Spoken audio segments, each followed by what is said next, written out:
Technology is so fun. Hi, everyone. Welcome to Arts for the Health of It. I'm Richard Wilmore. And I'm Catherine Pardesini. Catherine, it's Book Lovers Day today. Oh. Did you know that? No, you always know these things and I don't.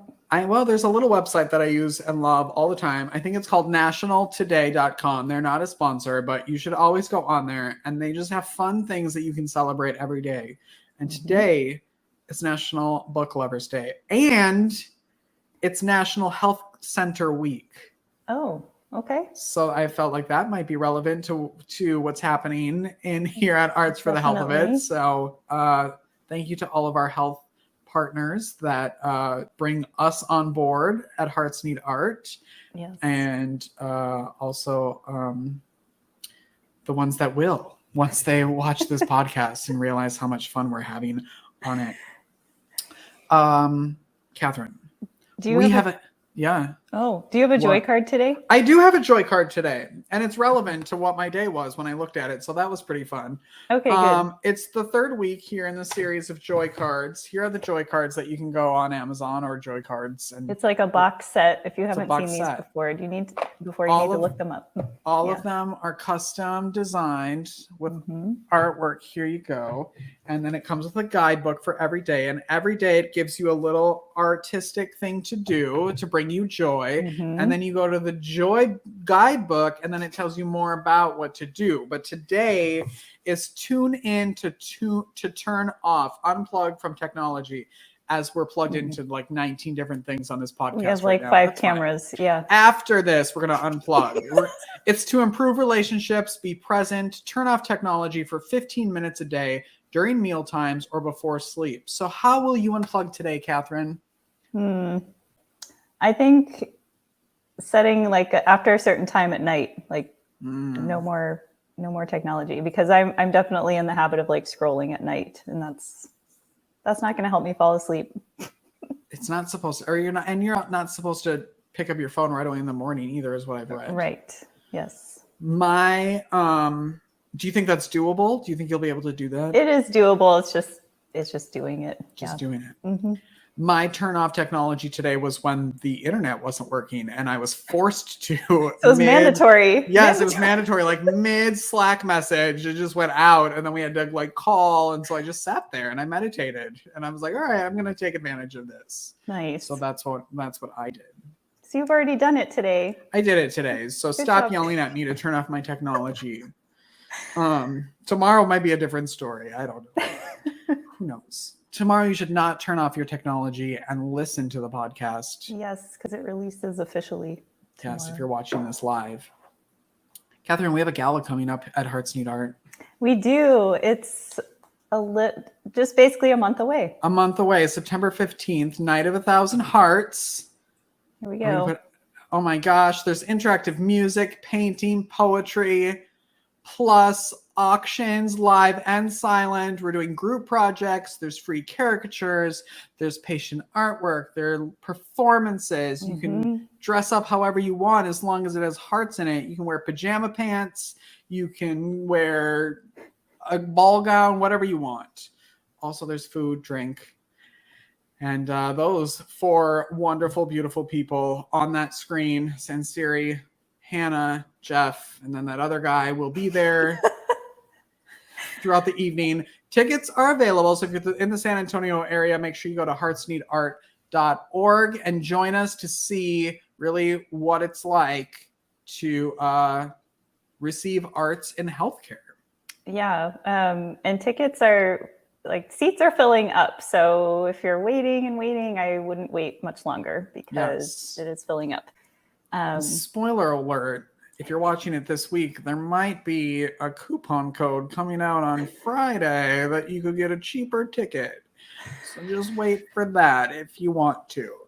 Friday's an important day. It's a big day. So pay attention to our social media on Friday.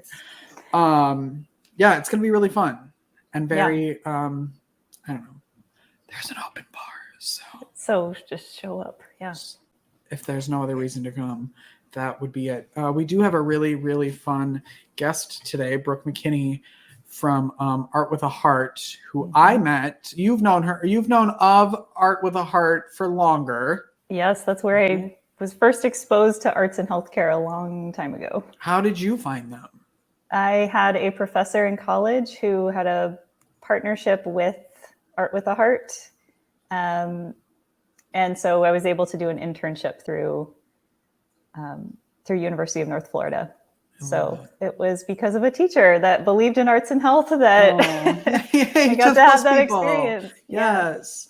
I met Brooke a couple of years ago at a National Organization of Arts and Health conference, I guess it was. And everybody would get us confused because Art with a Heart, Hearts Need Art. And so they were like back and forth, and no one knew who we were. But I'm glad that we have kept in touch, and she's here today to help us. We're going to heart tangle with Brooke today. And because it's not doodling, because that sounds not as much fun, and it's certainly not Zentangle. No. So we are heart tangling today, and I would like to bring Brooke out and start the show if we're ready. Yes, we're ready. Let's do it. All right. Come along with me, and I know you'll see that a song changes everything. Hi, Brooke. Hello. Good morning. Good morning. How are you? I'm doing wonderful. How are you guys? We're happy you're here. Yes. I'm very excited to be here. I always like to start out with asking where you're from, because we've interviewed people from all over the world. So let's put a location to where you are. I'm a Florida girl, born and raised, grew up in Pensacola, and I have been living in Jacksonville for the past 11 years. So Florida through and through. Yes. I loved when we met in Gainesville was where we met. And I was like, I could live here. I loved Florida. My brother lives in Florida now. I don't know. I'm just saying. I love Florida. Oh, I didn't know that. Yeah. It's a good time. We had fun there. How did you get into the arts in general, even before arts and health? Were you always that artsy kid, or how did you fall in love with them? I feel like I must have just come out of the womb with a pencil. Actually, back in the day, it was all about those gel pens. Sounds painful. That's a visual. Yeah. I think like just to say that from a very early age, I have just always gravitated towards art. I couldn't even pinpoint it to an exact age. I just think ever since I could hold something in my hand, I was doing it. And fortunately, my parents, my grandma, everyone, teachers, everyone just kind of seemed to believe in me and nurture that artistic spirit as opposed to dampening it. So I'm very grateful for that because it's ultimately led me to where I am today. And can you share kind of how we're fast forwarding a little, but how your journey with getting into arts and healthcare, and how you came upon Art with a Heart? Similar to you, Catherine, I also did the UNF internship with Art with a Heart. And so that was my original exposure to arts and health. And I absolutely fell in love with it. So I continued on as a volunteer until I was ultimately hired as an artist in residence. And you've been doing that, is it 6 years now? Since 2016. So actually 8 years. Yeah. Wow. Yeah. Do you love it? Is it still like, for me, I still get the, oh my gosh, I can't believe I get to do this. Or there are always moments where you're like, holy crap, this is real life. Do you still go through that? Yes. There are days where I'm like, I can't believe I'm getting paid for this. Yeah. It's a dream. Yeah. Yeah. What do we, I know you brought a project for us today. So I want to start that so people can work with us and do it along while we're chatting. Can you tell everybody a little bit about what we're doing today? Well, we're calling it a heart tangle because hearts need art and art is nothing without heart. We're tangling all the hearts together. And it's super, super simple. All you need is paper and a pen or a marker. a pencil, just whatever you have on hand. So this is my example piece. I'll kind of just try to keep it in the frame, just to have that reference. But yeah, if we want to get started, it's a pretty repetitive movement. So once you just understand the basis of it, you can just kind of turn it into however you want it to look, and it can kind of become almost mindless in a way, to where you can turn off your frontal lobe and overthinking things and just kind of let your imagination and your pen flow. I need that today, so I'm excited. Yeah. So if you just grab your marker or your pen, and we'll start with kind of a squiggly line diagonally across the paper. And then I kind of like to do squiggle, squiggle, and then this little point, and then squiggle, squiggle. Technical term is squiggle. Let's see, trying to get this into frame better. It's all backwards. There we go. Okay, so then on your line, you just put little dots, just kind of spaced out. Like I ended up having 5 dots. And then we're just keeping it old school back in the day, connecting the dots. And that is pretty much all we're doing. So you just connect the dots that are closest to one another and kind of make these little shapes out of it. And you can do however many lines. The more you do, the more your page will be filled up. So if you kind of want a simple version of this and you don't want the entire page filled up, just do less lines. But if you like the look of the whole thing being covered in marker and line work, then just do, let's see, this one I did 1, 2, 3, 4, 5, 6, 7, 8, 9 lines, but it does not have to be exactly that. And so we're just connecting the dots. Do you recommend not using color right now, or could you use colors? I've never done this with color, but you totally could. And I also have a second example of a way in which you could add color at the end to kind of have a different spin on it. But I would recommend, if you are doing it in color, to just use one color for the whole thing, just maybe for your first time. It might just make it easier to figure out. And for the end point where you run out of room, I like to just let my lines run off of the paper. I got so excited about the first one, I forgot that I had others to do. I was in here like, it looks like a giant blown up balloon pumpkin thing. And I was like, oh yeah, we have other lines to make. Sorry. I'm a little behind.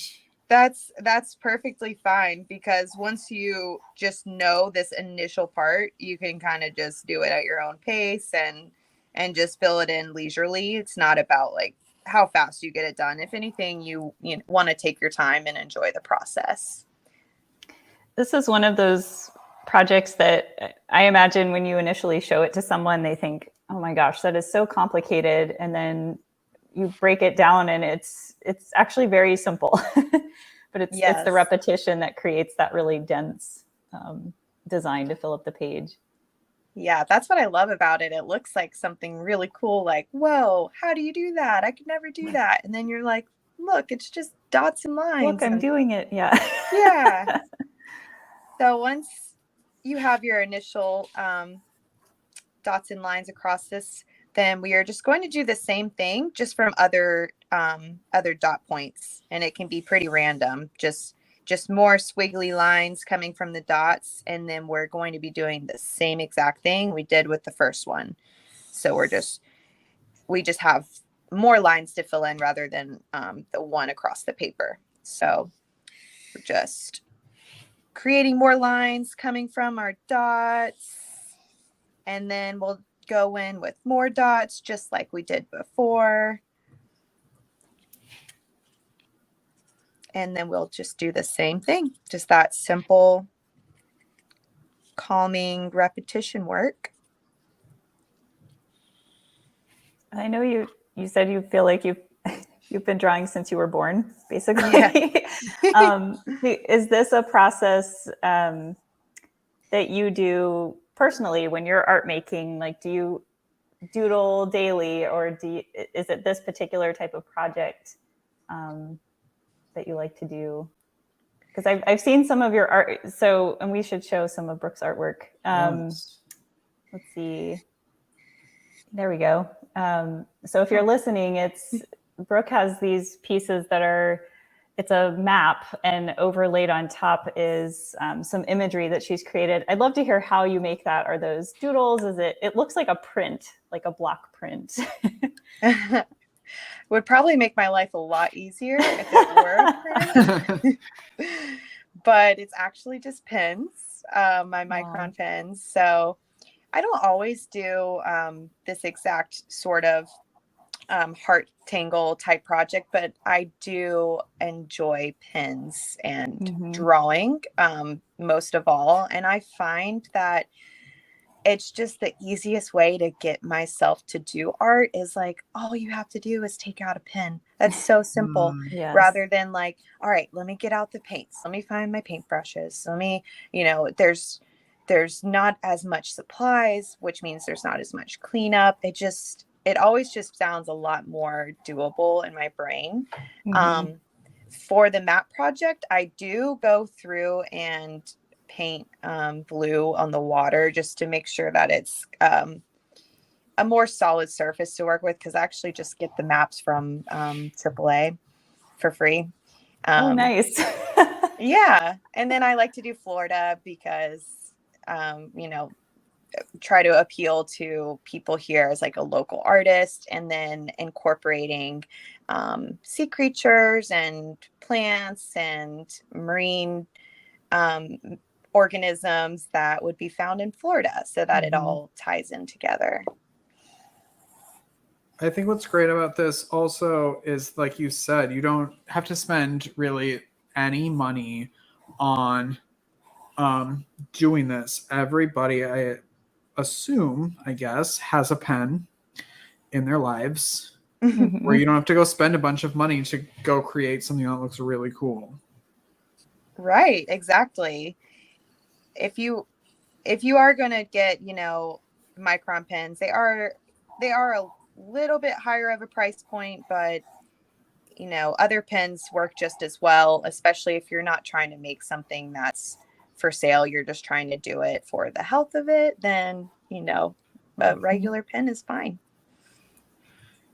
Can you tell everybody about Art with a Heart and what y'all do and what you do there, and a little bit more about the program? Yes, I would love to. Art with a Heart was founded in 2001, so we've actually been around for more than a couple of decades now.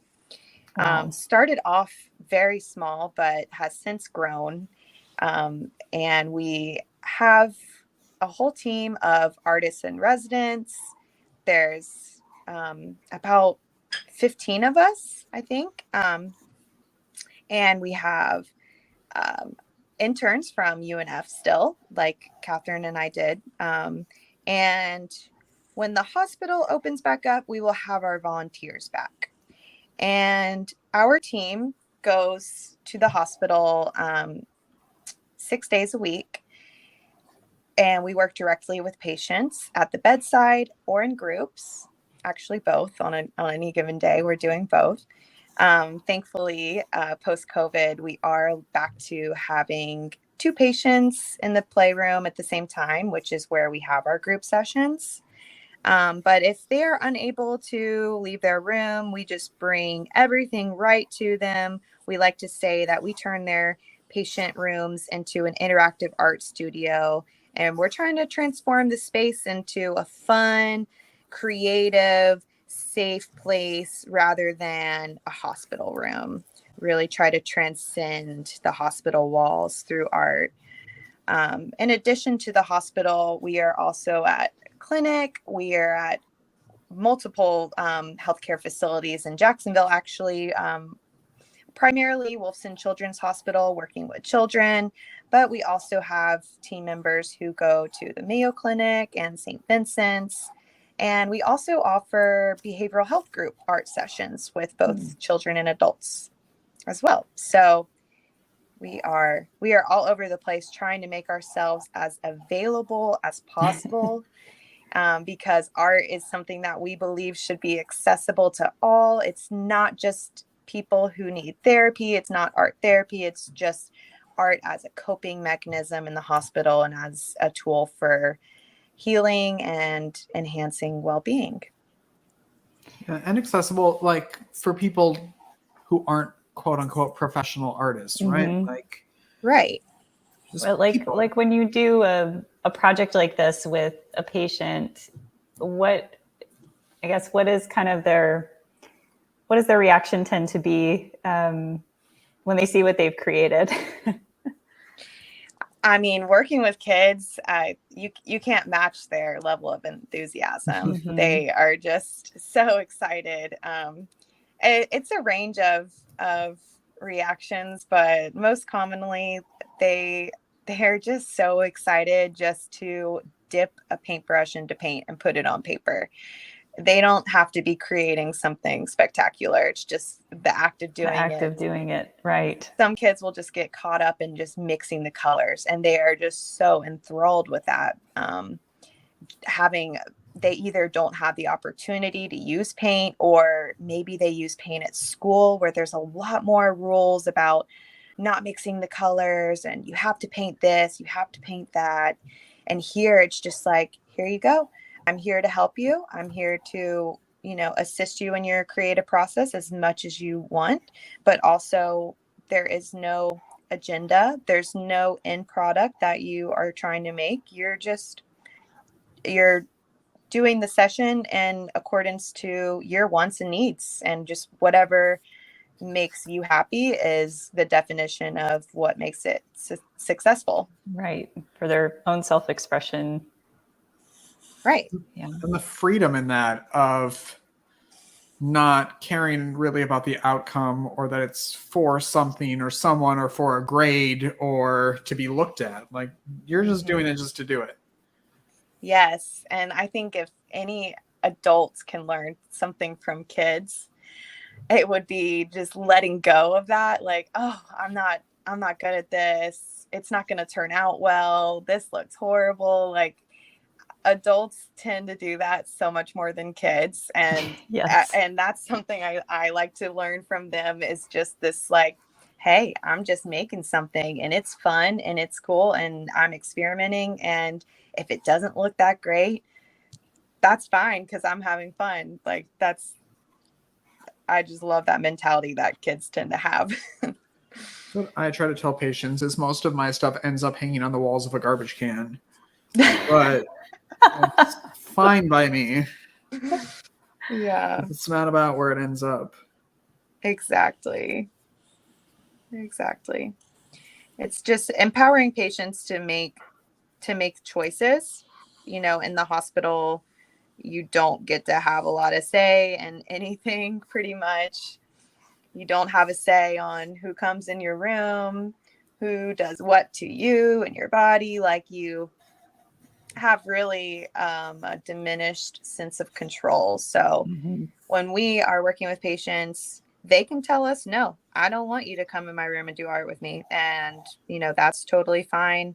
And then once we do make art, if they choose to do so, we don't tend to have a set out project like this one, unless it's something they're interested in, because we would rather them make the choices, and rather than be like, here's this project, you need to do it this way.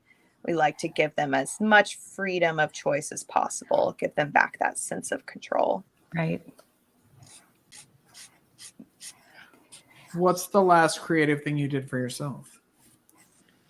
For myself, I guess it was kind of for myself. I really enjoy painting flower pots, just like terracotta flower pots. I was intending to sell them, and then I just really love them, and now they're all over my house. That's awesome. I'm keeping this. Tends to happen. And so they're bringing me joy. So, I guess I guess that's the most important part. I love that. Hmm. Well, we are still doodling away over here. Yeah. I'm sorry, heart tangling. We're heart We're tangling. heart tingling. Yeah, so Um, you can just keep adding more and more lines. I didn't really say that, Yeah. but yeah, you can just keep adding more lines, and you just keep doing the same thing until your paper fills up, pretty much. Can we? Do you want to show yours, Catherine? Our progress. Sure. Yeah. Let's see what yours This is looks what's like. happening. Ooh. I like that they're different sizes. They're kind of, they're Cool. they're all over the place. Do you Oh, feel like wow. sharing, Richard? Sure. Let's see. Oh. Oh wow, you're almost all filled up too. That's great. Yours look like flowers. Yeah.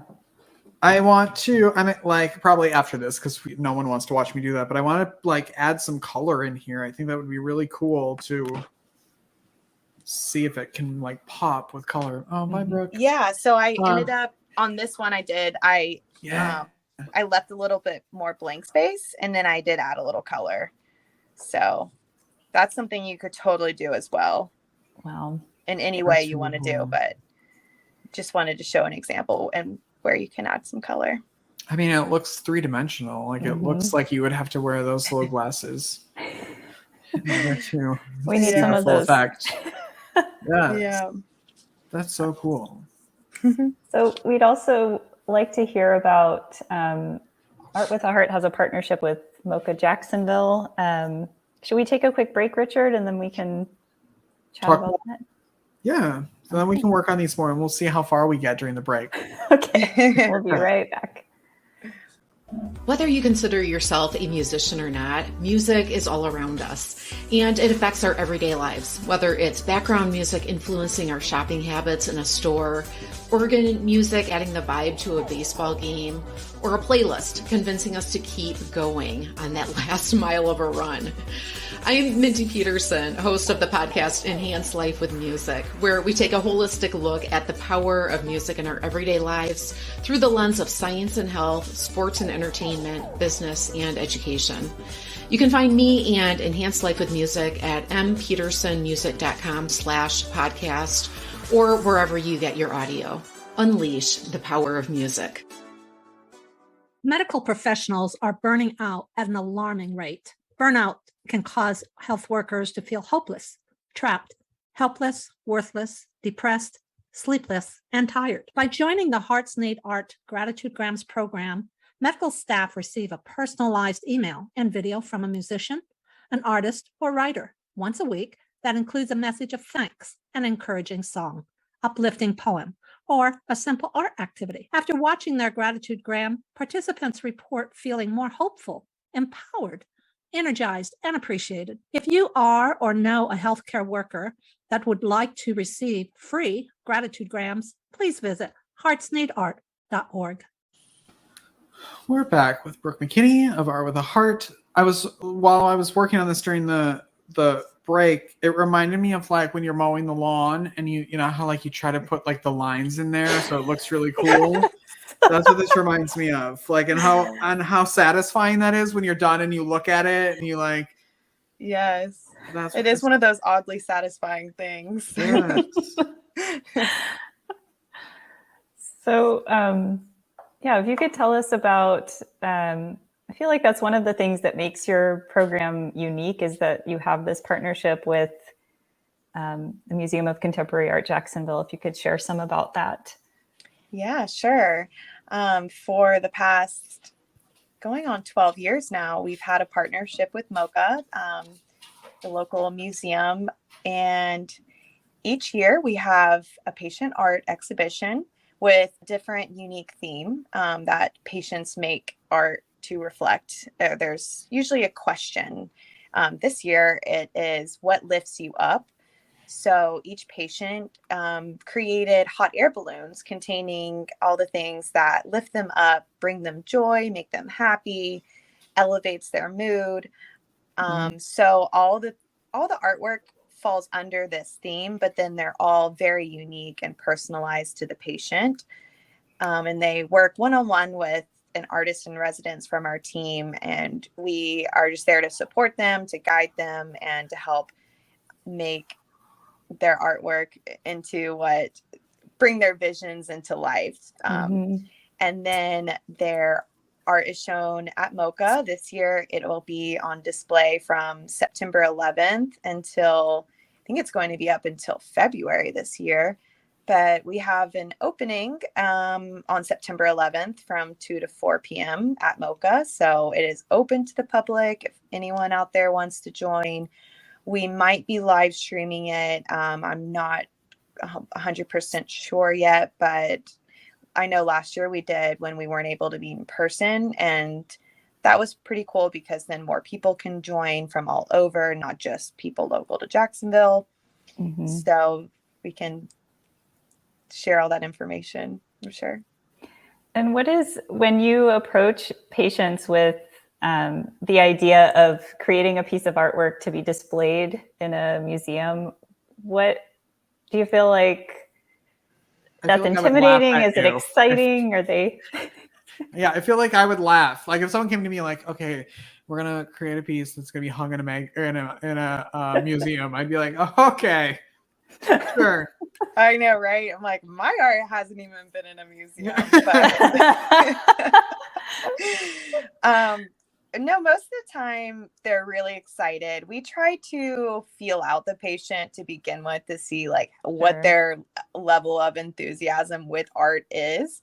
Because if it's a patient who's just kind of like, oh, okay, all right, I guess I'll do it, then that wouldn't be someone who we would like approach with a project that big.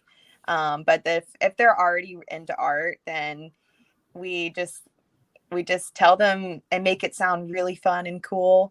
And they're usually just so excited. They're like, what? My art's in the museum? And then just getting to paint on canvas as well. It's really fun. Usually we're just painting on paper. So the canvas feels more official. Really official. Exactly. Yeah. And then it's so cool when the patients will come to the opening and see their art in person, and their families will come, and sometimes nurses or other people from the hospital will come, and so it's amazing to see just how proud they are, how proud their families are, and then it's a way to bring everyone together in the community outside of the hospital walls, and so it's a really special event. What that was, I think we have a graphic for that, don't we? Oh, we do. Here we go. Here we go. Oops. There you go, September 11th. Yay. And where do people go to learn more information or figure out how to get there? Our social media would probably be the best place. I post on our social media, and I'll always be sure to post as many updates and reminders as possible. So yeah, our social media, our website, but I would say our Instagram and Facebook have the most daily content to look for. Good. Catherine, did you do anything during the break? Brooke, were you able to do anything during the break? I just added more. I just want to see. Yeah, just added more line. Oh, which way do I go? This way. Hold on. Let me find you. And here, we'll do that. Nice. It's pretty.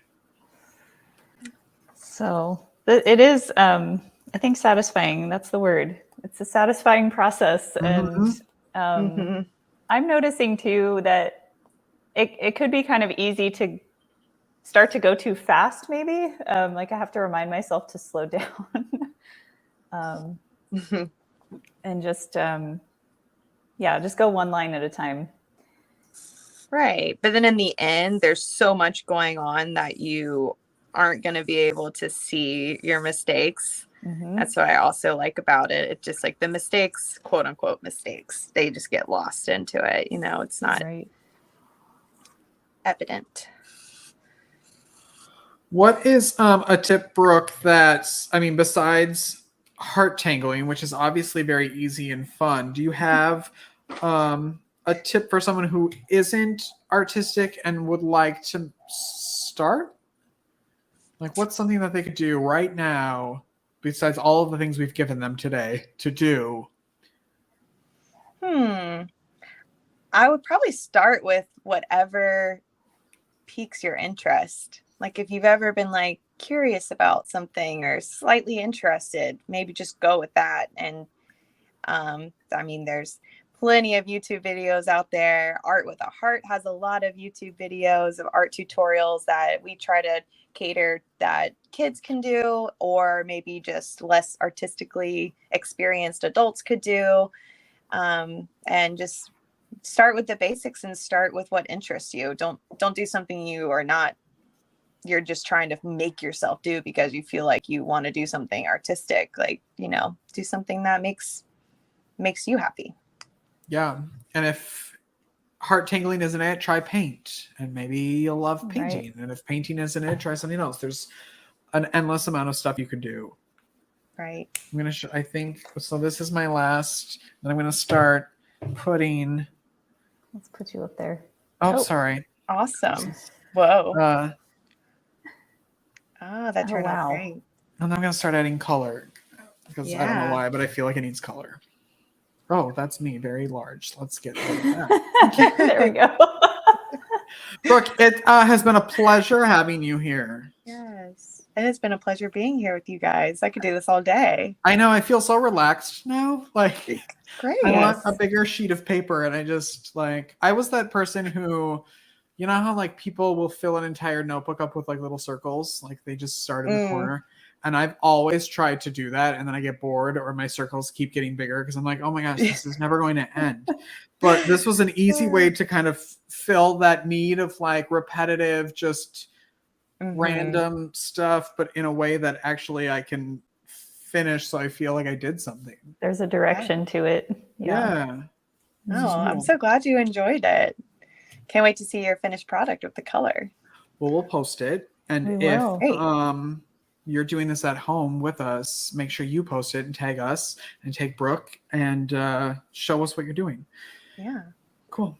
Thanks everyone for listening and watching. Make sure you're subscribing wherever you're doing either of those things. And don't forget to keep creating. We will see you next time. Thanks, Brooke. Thank you. Thank you. Bye. Bye. Thank you for listening to Arts for the Health of It, a podcast produced by Hearts Need Art, creative support for patients and caregivers, in partnership with the National Organization for Arts and Health. You can help others learn about the healing power of the arts by subscribing, sharing, and reviewing the podcast wherever you listen or watch. The podcast is hosted by Richard Wilmore, co-hosted by Constanza Rader. Our theme song, Songbird, is written and performed by Natalie Lane. Visit heartsneedart.org to learn how you can support our mission to create joy with people facing life-altering health challenges. Join us next week to learn more ways you can create arts for the health of it. The views expressed on this podcast do not necessarily reflect the views of Hearts Need Art, their staff, board members, or other affiliates. All content is created for informational purposes only. This podcast is not intended to be a substitute for professional medical advice or to diagnose and treat any health condition. Always seek the advice of your physician or other qualified health professional with any questions you may have regarding a medical condition. Never disregard professional medical advice or delay in seeking it because of something you heard on